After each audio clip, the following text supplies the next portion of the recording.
Welcome back to Movie Recaps. Today I will show you an action, sci-fi, thriller film from 2010, titled Repo Man. Spoilers ahead. Watch out and take care. In the year 2025, technology has advanced to such outstanding levels that scientists have perfected biomechanical organs known as artiforgs. They're sold at very high prices on credit by a company known as the Union, and they hire repo men to locate and forcibly repossess the organ whenever a client defaults on a payment, invariably resulting in their deaths.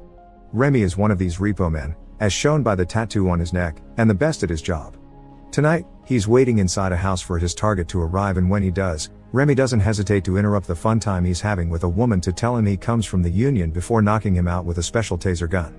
The woman hits Remy with her bag, trying to stop him, but Remy just knocks her unconscious too before getting down to business.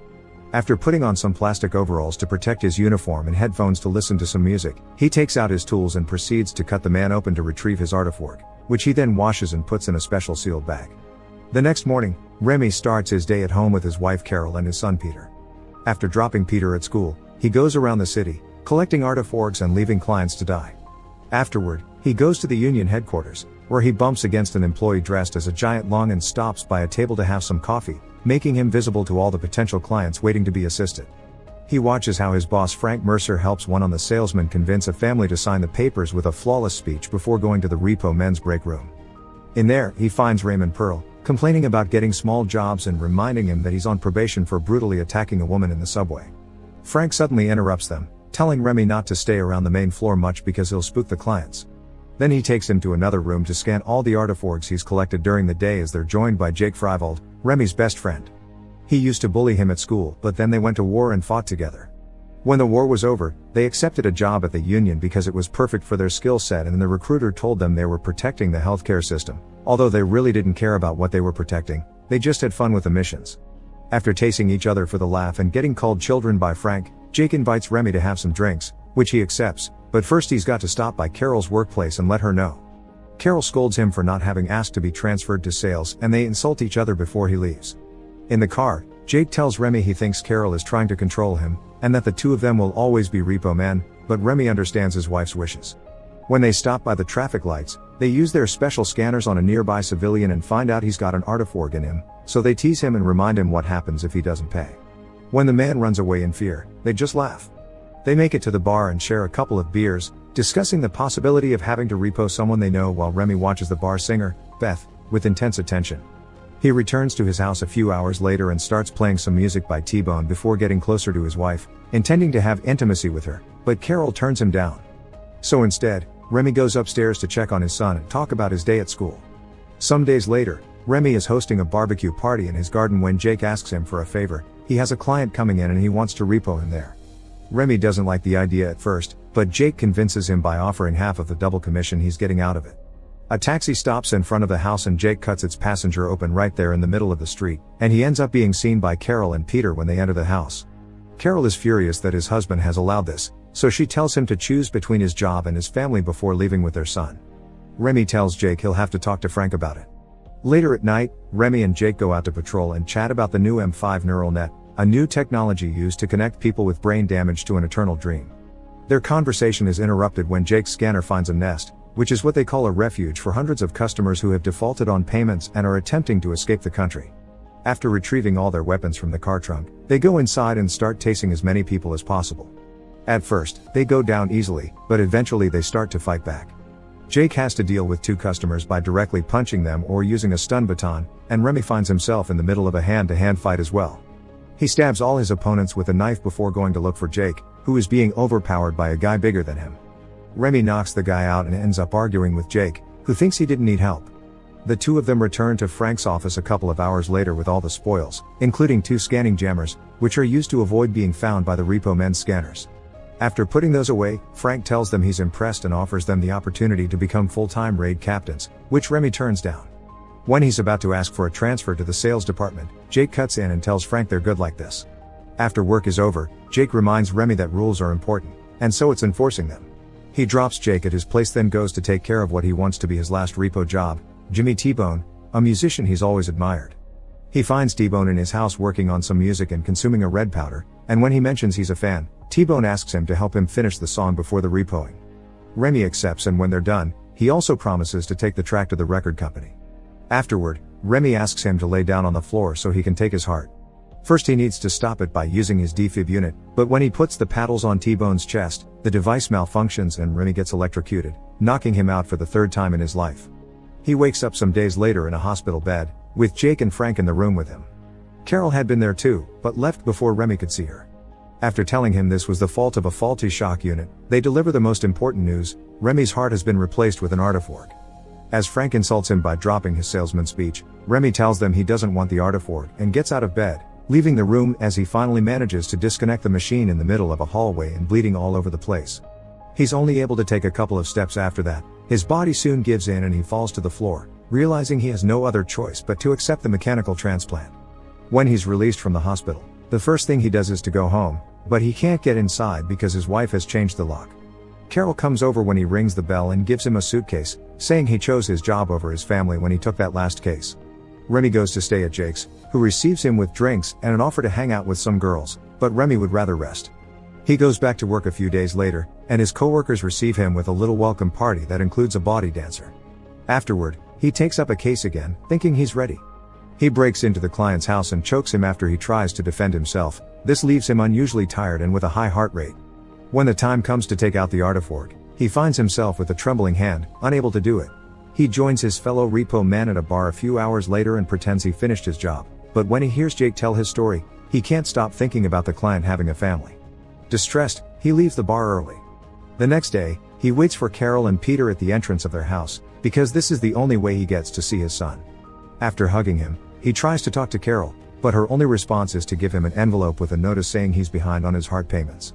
Later, when Jake hears about this, he scolds him for lying but accepts the fact Remy needs a break, so he tells him they can work together again in the future after he feels better. Remy tries a sales position but it goes badly because he's developed sympathy for the clients and can't lie to them. His brutal honesty doesn't make for good sales.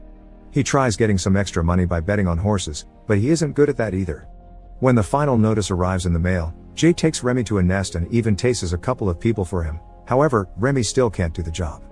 Angry, Jake leaves after telling him not to come back until he's out of his slump and has enough artiforks to clear his debt. Remy still can't bring himself to do it, so when the tased man wakes up, he beats him up and leaves him unconscious for the fourth time. He wakes up sometime later to the sound of the song he heard the other day at the bar. He follows it and finds Beth looking very sick, so he decides to take her to a motel and watch over her while her body goes through detox. When he uses his scanner on her, he discovers she has many artifacts and they must all be reclaimed. When Beth finally wakes up, she punches Remy for having helped her. When she mentions it's over for both of them, he says maybe it isn't. Remy breaks into the union's building and attempts to clear his and Beth's accounts, but he only manages to do one of her many organs before he's found by Jake, who is angry with him but lets him go when he sees him return his taser gun. He breaks into his old house next to say goodbye to Peter before returning to the motel and telling Beth they need to leave. They drive to the abandoned outskirts of the city and after burning down the car, they hide in an old, empty building. Meanwhile at the union, Frank tries to give Jake Remy's case, but he refuses to take it, and so do the other repo men. Days start to pass, and Remy and Beth build a small home in the old building by salvaging trash. One night, after she tells him all the details behind her artiforks, they kiss and make love. Afterward, Beth gifts Remy a typewriter she found in the trash. Remy begins to use it to write his memoir. Many days later, Beth hears something outside with her artifact ears, but Remy can't, so she connects some headphones to her head to show him. The source of the noise soon appears entering the building. It's Raymond, who has accepted Remy's case. The couple makes a plan to avoid getting caught. They take their things to another room that has a huge hole in the middle of the floor and cover it with a bedsheet. Beth hides behind the door and Remy pretends to be writing when Raymond enters the room, expressing disappointment over Remy being so easy to catch. After taking out his weapon, he walks farther inside and falls into the hole. However, the floor is now unstable, so when Beth comes closer to look at him, she falls as well, damaging her prosthetic knee. Raymond sees an opportunity and grabs his gun to tase her, so Remy improvises and kills him by dropping the typewriter on his head. After stealing Raymond's car, Remy drives Beth back to the city to get some supplies, but Beth shows him she knows how to fix her own knee using some tools she's found around. When they make it to the union's parking lot, Remy sees the guy that wears the lung costume taking a break and steals it from him to sneak inside without undetected. He goes to see Frank at his office and punches him a couple of times before threatening him with the taser he took from Raymond. He also gives him a piece of skin with Raymond's tattoo saying he'll do that to anyone that tries to catch him. Remy asks to be taken out of the system and Frank explains the system has changed after Remy's first attempt. Now accounts can only be cleaned by taking the organ to the union central office. Frank tries to make him an offer, but Remy knocks him out and steals the scanning jammers before returning to Beth and telling her they're leaving the country. When Frank wakes up, he orders Jake to repo Remy. Later at the airport, Remy and Beth manage to bypass the security checks thanks to the jammers, but they're still taken away when another passenger notices Beth's leg bleeding. Remy throws the jammers in the trash on their way out. While a guard gets ready to bandage Beth's knee, 2 repo men arrive at the office and scan Remy again, getting an alert this time. The couple reacts quickly and gets into a fight with all the guards, defending themselves with their fists or even using objects they find lying around, like the scissors Beth picks to stab 2 of the officers. After everyone is taken care of, they leave the office and come across Jake, who can't do anything because he's on the other side of a security panel, so Remy picks up Beth and takes her out of the building. Back in the car, the couple drives to an old building in the city slums where they meet with Asbury, a black market organs dealer Beth used to date. After he shares some red powder with Beth and argues with Remy about the morality of their jobs, he informs them he can't help Beth because he doesn't deal with joints anymore, so they need to pay a visit to Alva. When they go to get the procedure done, they discover there are actually 2 Alvas. One is a young woman that only does anesthesia, the other is a little kid that does the operation itself. Remy is worried about her age and skills, but little Alva proves to know her job. After Beth wakes up some hours later, they go back to Asbury's place, only to find he's been repoed. Jake appears then and tries to get Remy to come back with him, but Remy turns him down, saying he hasn't been the same since the accident. Jake confesses it wasn't an actual accident, he had rigged the defibrillator unit so Remy would build up debt and wouldn't transfer to sales.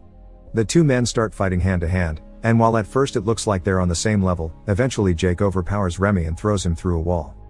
He throws Remy around until he is dropped on a metal bridge. Remy starts laughing and takes out a knife that he uses to stab Jake in the leg before Jake retaliates by knocking him out.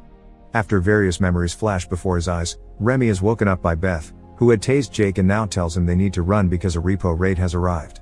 They run through the building as hundreds of debtors start getting shot, and when they get stuck at a dead end, they're rescued by Rhodesia, the leader of an underground residence that drags them into a hidden room. When she sees Remy's tattoo, she threatens to shoot him, but he earns his stay when he shows her the scar on his chest.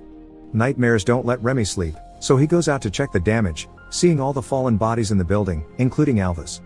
The next day, he tells Beth there's no way out for anyone no matter where they hide, so what he wants to do is to finish this by going to headquarters and wiping the entire system. Some hours later, they meet with Carol and Peter on the train, and an argument with Carol soon starts. Peter takes his dad's taser and knocks her out before Remy hands him his manuscript and tells him to look for him in Punta del Este when he is old enough. Remy and Beth wait for Frank in his car and tase him before stealing his vehicle, which they use to return to the union's headquarters. Remy tases 2 of the security guards and shoots the 3rd one, then uses Frank's eye to open the door and get inside after shooting the security camera.